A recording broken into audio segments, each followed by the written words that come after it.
Welcome to another technically orientated episode of the Professional Plumber Podcast. My name is Plumber, I'm your host, and in this episode, we're going to talk about complaints, with specific focus on complaints received from the consumer, calls that they make into the PIRB, and how the PIRB resolves issues between consumer and the plumber. Now, joining me for this conversation is Mr. Aidan Herbert from the PIRB. Aidan, welcome to you. Thank you for having me. It's a pleasure to be here today. Awesome. And then also Mr. Richard Bailey, also a representative from the PIRB. Richard, as usual, a warm welcome to you to these technically orientated episodes. Thanks very much, Willem. It's always a pleasure being here, as you know. So, looking forward to this slightly variant on the normal theme, shall we say. So looking forward to it, yeah. It's a little bit different. Yeah, it's a slight variant of our normal recipe that we follow because we have an extra or an additional person joining us for this episode. Aidan, this is also your first time, so as we said to you before we started recording, relax. All right. To our viewers out there and our listeners out there, listen, this is going to be an exciting or a very interesting conversation, because I think that many people, especially the plumbers, as well as the consumers out there, have this question, this burning question of, all right, what happens when a complaint comes in? What is the PIRB's role? Where do they fit in between? What role do they play in between the plumber and the consumer? What can they help with? What can they not help with? What kind of calls are received and those kind of things? So it's going to make for quite the interesting conversation. But to our viewers and our listeners out there, we are going to cross over to a quick ad break. So please do stay tuned. Have a look at the ad break because it's for you. And we'll be right back after this.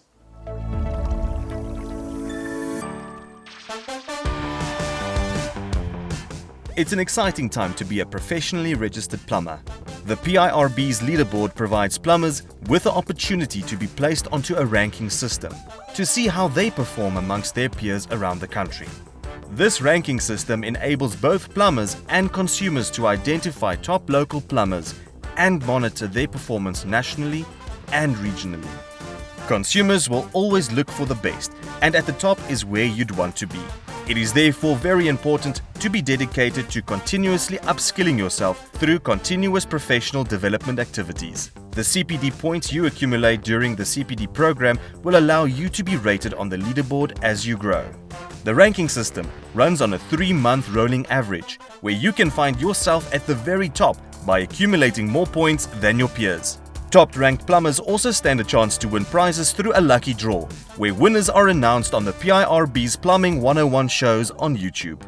Do not miss out on the opportunity to be highlighted as an elite plumber in South Africa. Start accumulating points and become one of the best. Get skilled, get rewarded.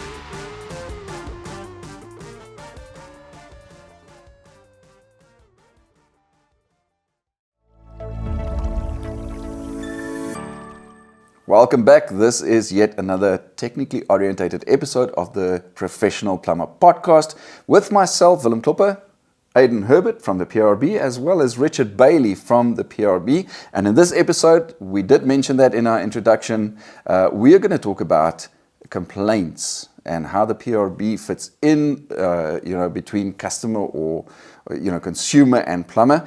But before we do that, Aidan, we did mention to the audience, our listeners and our viewers, that it's your first time in this podcast, and it's exciting to have you in studio.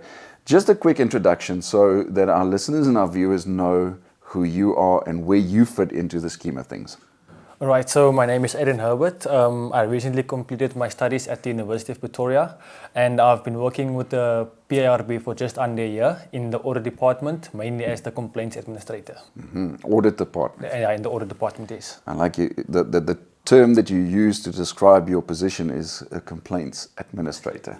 100%. Do you take a lot of urbanals to Yeah, somewhat. Stress Yeah, reduces. yeah. It's a hectic position, let's say to say the least.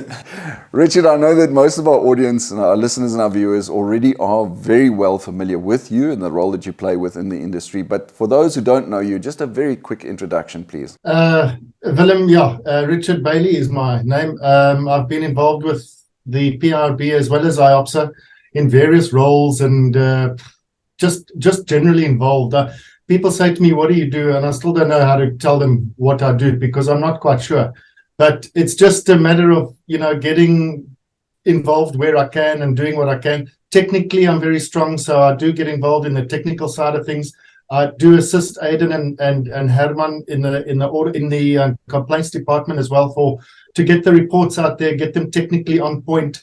And so on, so that's and whatever else is necessary, I'm one of those one shape fits all kind of oaks. But I will say, Willem, that you said to the Aiden a minute ago, just relax and don't be nervous and so on. But we won't tell the audience that it took you 3 takes to start this episode because the professional takes 3 takes, but Aiden's done perfectly well so far. So we'll just leave that there, shall we? Richard, I just want to correct you quickly there. I don't think that it's a case of you not knowing exactly what it is that you do. I think you know exactly what you do. It's just a question of you wear quite a few different caps and you fulfill quite a few different roles within the plumbing industry. And it's actually quite a good thing because you have a lot to give and a lot of information and knowledge to share. And that's why we have you on these specifically these technically orientated vodcasts, whatever we call them.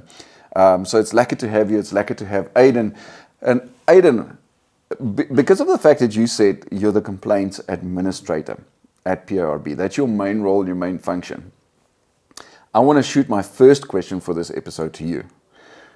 What kind of calls? We're talking about complaints. Or let's say we call it complaints. We use the term complaints, but certainly a lot of calls with a lot of questions come into the PIRB that are directed to your department, your position, that you take and that you take care of. What kind of calls do you receive? What kind of complaints do you receive?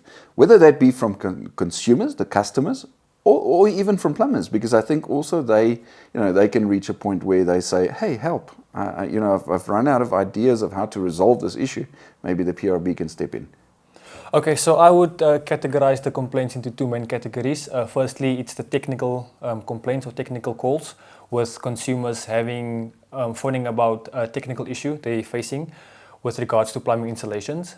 And then also the second category would be the ethical point of view, where it relates more to the service provided or the work ethic of the plumber or the services he provided or the engagement they had with the client during the service they provided.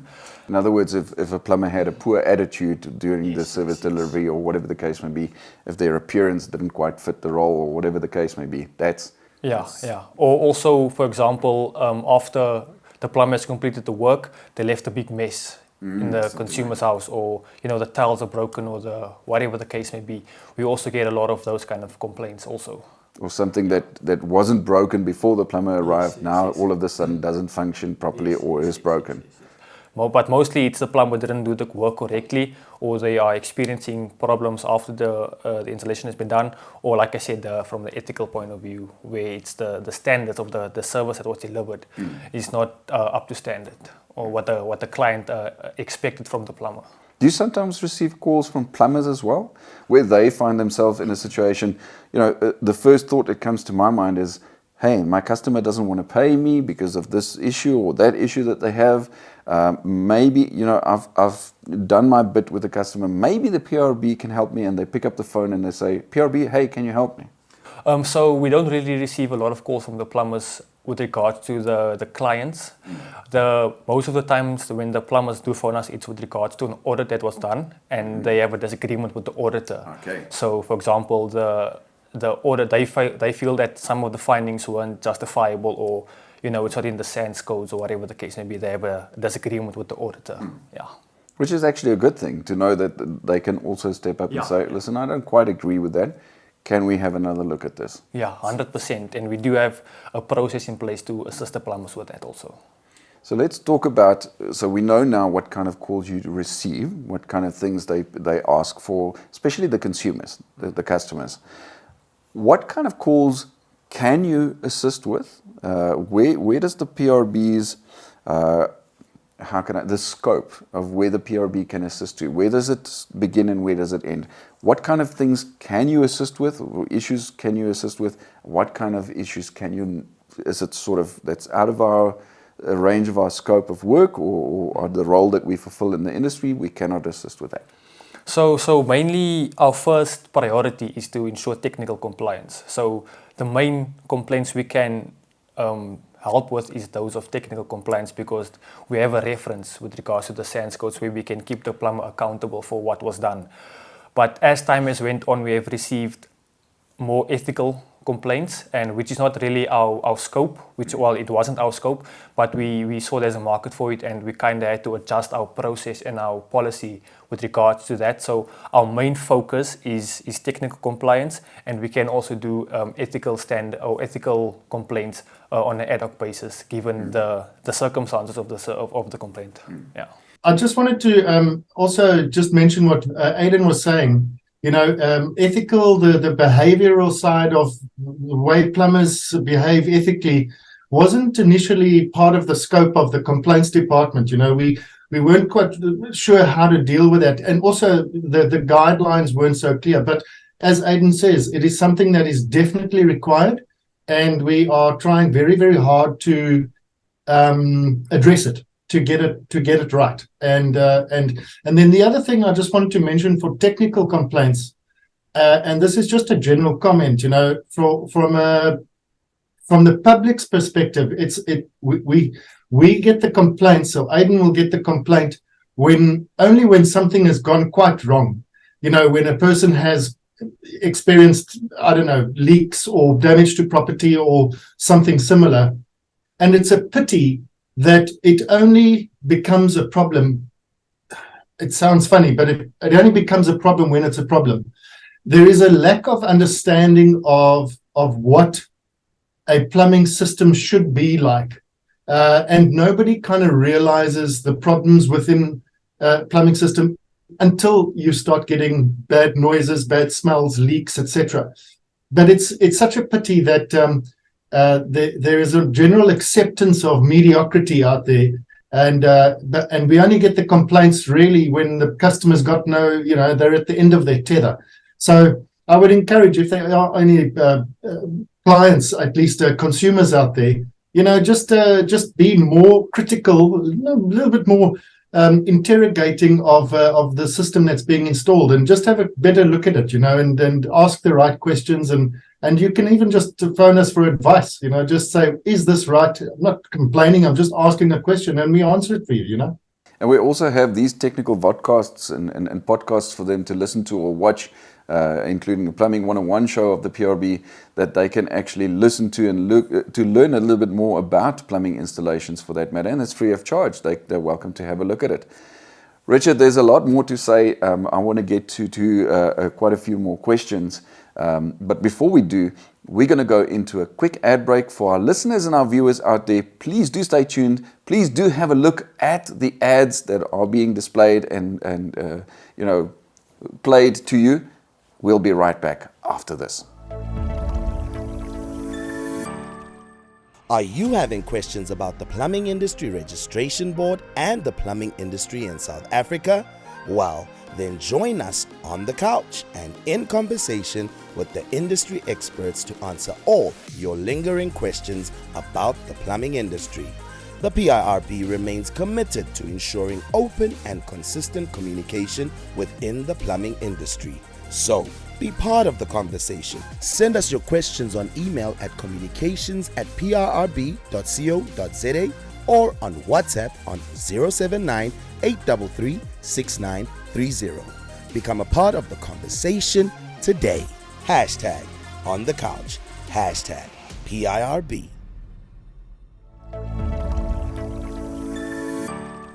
Hey, welcome back to this technically orientated episode of the Professional Plumber podcast with myself, Willem Klopper, Aidan Herbert from the PIRB, as well as Richard Bailey from the PIRB.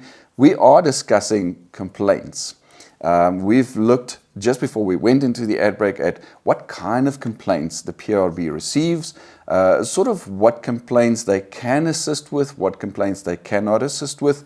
And just before, while you were discussing the fact that there are certain complaints that the PIRB can assist with and cannot assist with, you mentioned that the procedure or the process and sort of the policy, if I can say that, for a lack of better terms, was reviewed to include something like, the ethical behavior of plumbers when they deliver service, to also accommodate those kind of complaints received from the consumers.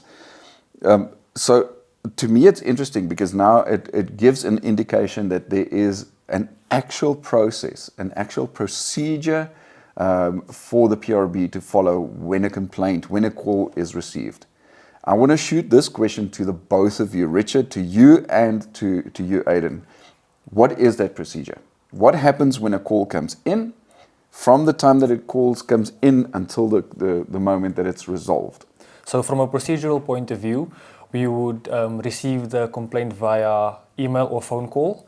If we do receive the complaint via phone call, we would then obviously listen to the complainant, and then after the phone call, just ask him to write us a short email, explain the situation, because we need to have everything on record, of course.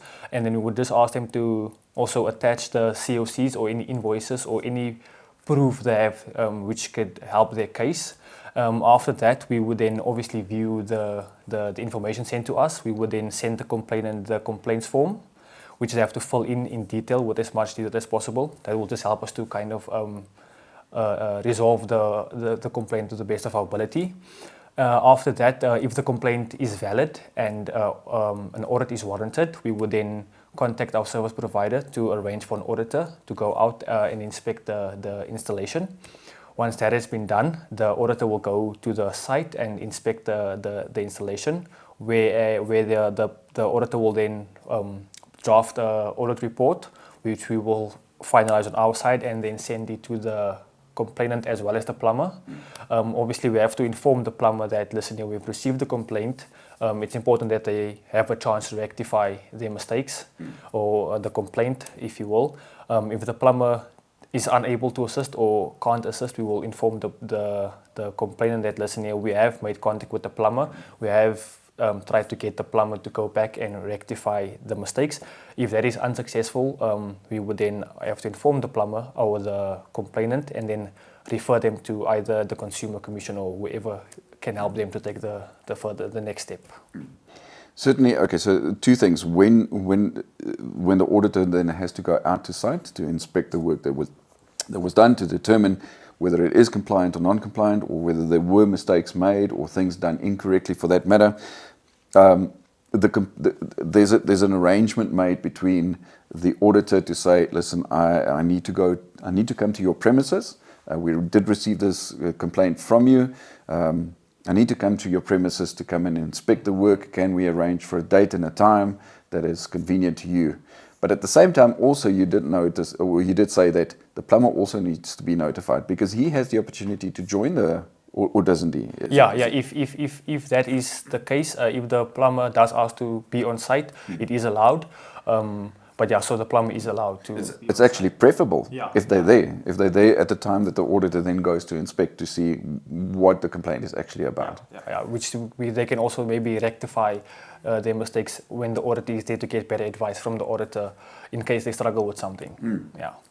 It's not always mistakes, or mistakes are not always made out of on purpose, deliberately. It's in many cases an instance of it wasn't quite aware of that little thing that's a requirement of the standard, etc., etc. So then it sounds by what you're saying that they then have the opportunity to not only rectify it and fix it according to what the standard requires, but also then learn from the process. Yeah, so I think it's also important to understand that plumbing is not as straightforward as people think it is. There's a lot of standards and requirements and stuff that have to be kept in consideration when doing an installation. So it is humanly possible that the plumber is a human. He does make mistakes from time to time.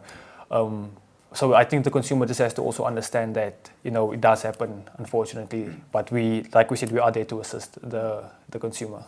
Right. You also mentioned the fact that, you know, if a plumber is not either able to go and rectify whatever was done incorrectly, or whatever mistakes or whatever problem there is, if it was found to be a fault of the plumber, because that's important to notice. You know, it's not always the plumber, whatever the complaint is about, is not necessarily always the plumber's mistake that he made or something that he did incorrectly, because that has to be beared in mind as well.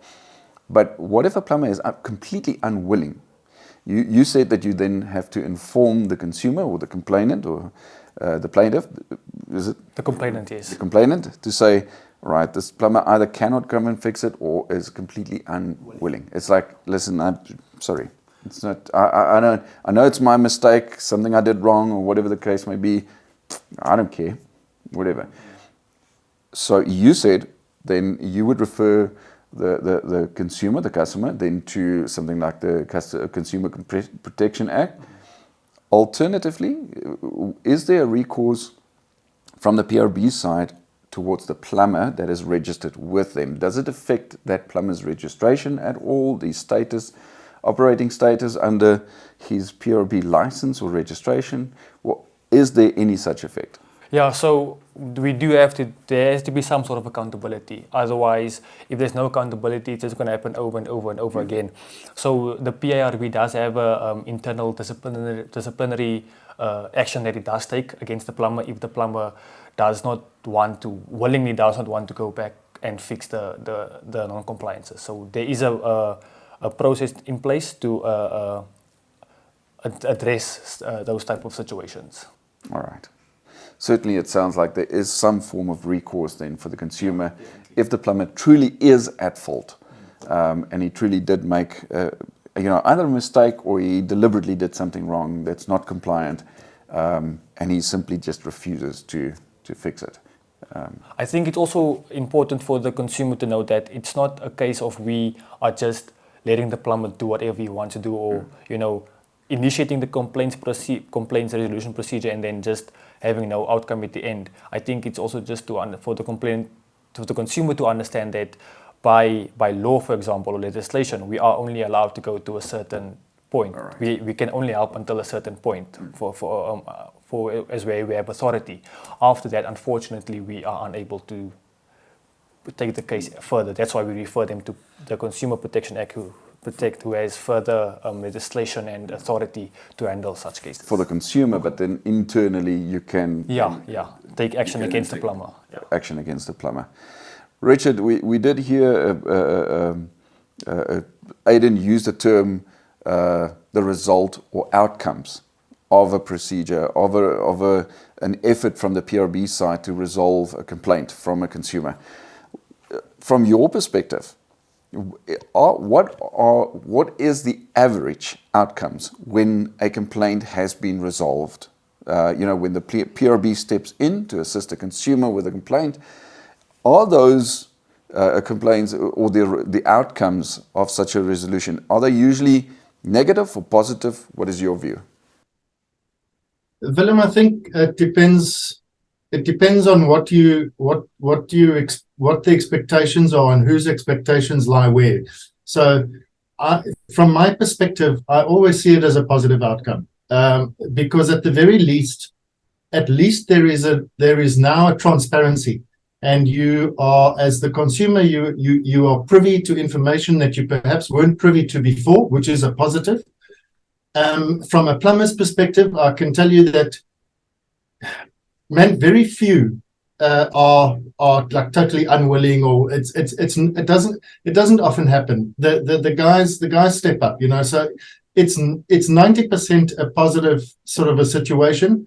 It might be a slightly unpleasant process to have to go through from the plumber's perspective, but we in as much as we are there to assist, and we must deal with these complaints from a consumer's perspective. We must be seen to be able to assist consumers when they have complaints. But as much as we must fulfill that role, we also have a very, very real responsibility towards our plumbers, the plumbers that are registered with us.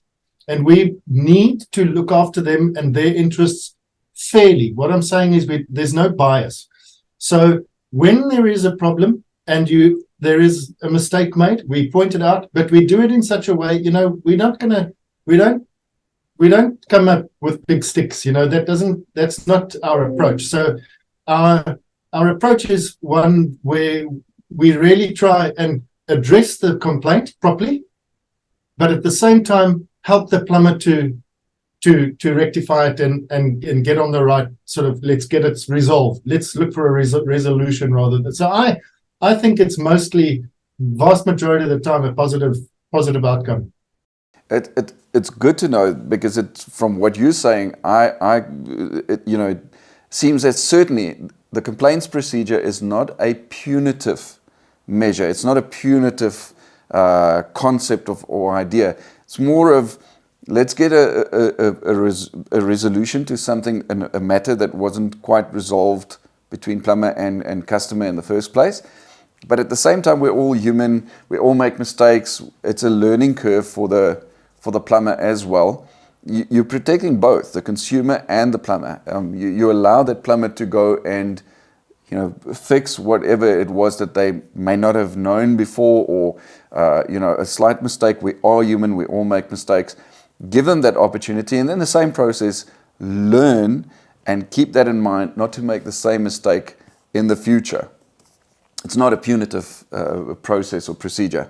Would you say, Richard, having said that and having kept that in mind, that the complaints procedure, the complaints process, or that whole department carries value to the industry? Well, definitely. I mean, I was just about to say that if you look from a consumer's perspective, we are the professional body for plumbers. When a plumber that has worked for me as a consumer is registered with the PIRB, and there is a legitimate concern that I have, and I approach the PIRB, and the PIRB throw up their hands and they say, well, we can't help you, you're on your own. That does not serve any, it doesn't garner any, what's the word I'm looking for? Trust, or, your perception of a professional body is going to become very bad very quickly if we are unable to or unwilling to assist with complaints, with consumer complaints. So it is a vital process. We have to address it. We have to take responsibility for the plumbers that we register on our system, and we say, yes, we are able to assist. We are able to physically go out at no cost to you, do a comprehensive technical report, and provide you with all these things. So that is a massive value add. If you were to just arbitrarily approach a professional plumber, somebody who's familiar with compiling reports, for example, technical reports, and say, please come to my home, give me a fully compiled technical report on this and charge me for it. You're looking in the region of between, depending on the size of the home, I don't know, 5 to 20 to 30,000 rand for a report like that. So, and this is something, this is a benefit that a consumer has, a peace of mind that a consumer has when they use or employ a PIRB registered plumber. You have this opportunity. Yes, there is a vetting process that the complaints go through. In other words, like Aidan said, we won't come out because of a piece of paint that's chipped off a wall or something. It needs to be legitimate, and there is a process to determine what those are. And Aidan mentioned that we request and require documentation and a bunch of information before this thing is put through. But in most cases, that's all fine. And we go through and we give you very, very valuable services free of charge. So it's huge value, and it instills faith in the plumbing industry assurances.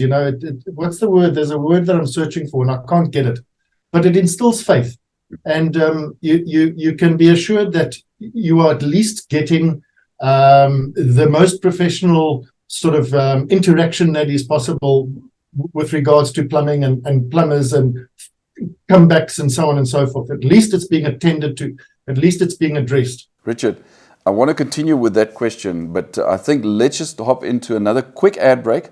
For our listeners and our viewers, don't go away. Please have a listen and a look at the ad breaks that we are showing to you. It's for your value. And when we come back, we'll let Richard finish off that, the answer to that question, and we'll round up. We are running out of time for this episode. Do stay tuned. We'll be right back after this.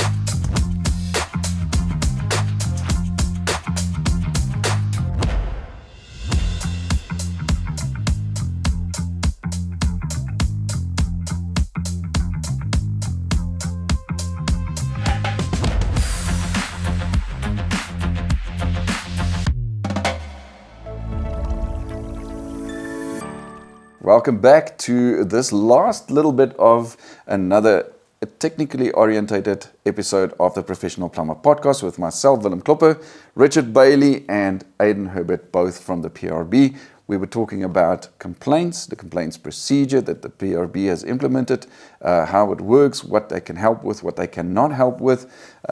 Just before we went into this last ad break, Richard was saying the value that it actually carries to both the consumer as well as to the plumber and the plumbing industry as a whole.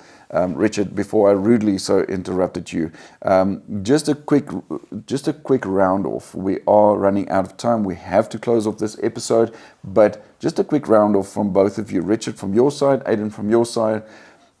Just a last little bit on the value that it adds, as well as any sort of words of encouragement to both the plumber and the consumer.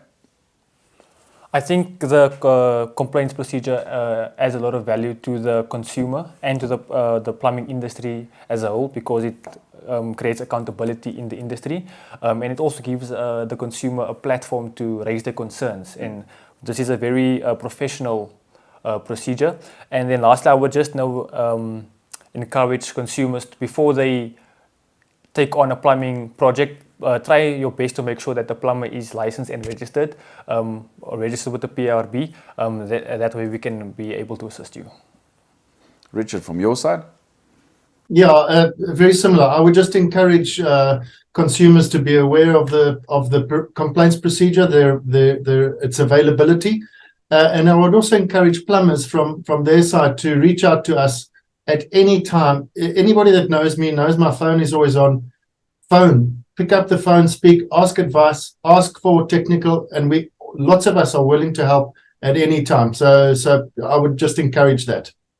You certainly you said the value that it carries. One of the things that makes it carry such value is that assurity or assurance to the customer, the consumer, that peace of mind that when they use a PIRB registered plumber, that there is a procedure that they can follow with some form of recourse for them, and usually, like you said, a 90% positive outcomes, a positive resolution between customer and plumber, when the PIRB steps in to help both parties resolve an issue.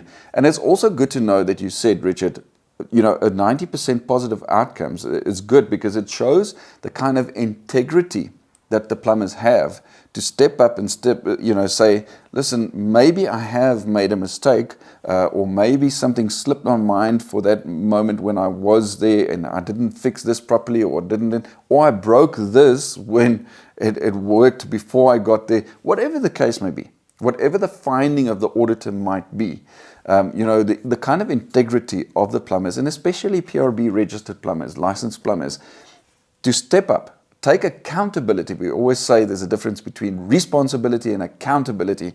To take accountability and say, hey, you know what, let me go and fix this. I do realize that it was a mistake from my side, if that was the finding, and then, resolve it in a proper, decent, professional manner.